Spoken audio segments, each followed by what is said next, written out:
एक छोटे से कस्बे से निकलकर बने कारोबार के किंग, जाने धीरूभाई अंबानी के जीवन के कुछ दिलचस्प पहलू। आज यानी 6 जुलाई को धीरूभाई अंबानी की पुण्यतिथि है। गुजरात के ही एक छोटे से कस्बे से निकले धीरूभाई अंबानी की विजनरी सोच का ही नतीजा है रिलायंस इंडस्ट्रीज, जो भारत ही नहीं दुनिया की प्रमुख कंपनियों में शुमार हो गई है।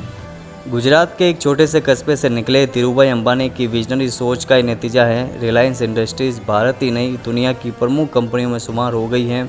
उनकी सफलता की कहानी देश दुनिया के करोड़ों लोगों को प्रभावित करती है। आज यानी 6 जुलाई को धीरूभाई अंबानी की पुण्यतिथि है। इस अवसर पर जानते हैं उनके जीवन के कुछ दिलचस्प पहलू। उनका पूरा नाम धीरज लाल हीराचंद अंबानी। धीरूभाई का जन्म 28 दिसंबर 1932 को गुजरात जूनागढ़ शहर के पास के एक छोटे से कस्बे चोरवाड़ में एक मूढ़ वैश्य परिवार में हुआ था। उनके पिता एक स्कूल टीचर थे। उन्होंने पास के गिरनार पहाड़ी पर आने वाले तीर्थयात्रियों को भजिया बेचकर सबसे पहले अपने कारोबारी जीवन की शुरुआत की थी।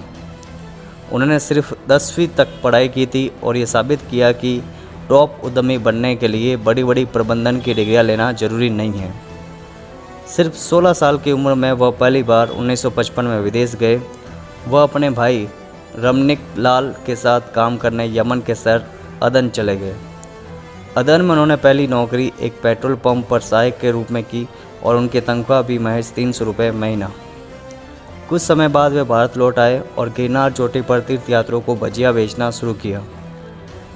इसके 5 साल के भीतर ही उन्होंने अपने एक कजन चंपकलाल दमानी के साथ 1960 में रिलायंस कॉमर्शियल कॉरपोरेशन की स्थापना की।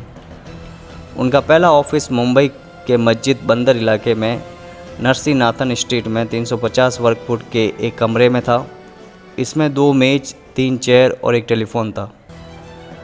उन्होंने सिर्फ 50,000 रुपये की पूंजी और 2 सहायकों के साथ यह कारोबार शुरू किया था। आज सिर्फ मुकेश अंबानी के नेतृत्व वाले रिलायंस इंडस्ट्रीज़ की बाजार पूंजी 11 लाख करोड़ रुपए से ज़्यादा हो गई है। उनकी कंपनी का नाम कई बार बदला। पहले इनका नाम रिलायंस कॉमर्शियल कॉरपोरेशन था, जिसे बदलकर रिलायंस टेक्सटाइल प्राइवेट लिमिटेड और अंततः रिलायंस इंडस्ट्रीज़ लिमिटेड किया गया। धीरूभाई ने नायलॉन का आयात करना शुरू किया, जिसमें उन्हें करीब 300% का मुनाफा होता था।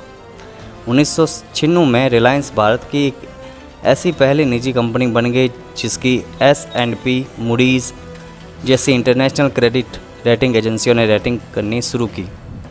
उनके नेतृत्व में रिलायंस ऐसी पहली निजी कंपनी बन गई जिसकी सालाना महासभा AGM स्टेडियम में होती थी। 1986 की ऐसी ही एक AGM में 3.50 लाख लोग शामिल हुए थे।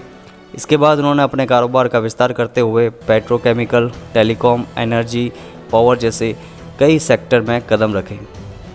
धीरूभाई को 2 बार ब्रेन स्ट्रोक आया, पहली बार 1986 में और दूसरी बार 24 जून 2002 को। 6 जुलाई 2002 को उनका निधन हो गया। हिंदी फिल्म गुरु धीरूभाई अंबानी के जीवन से प्रेरित है।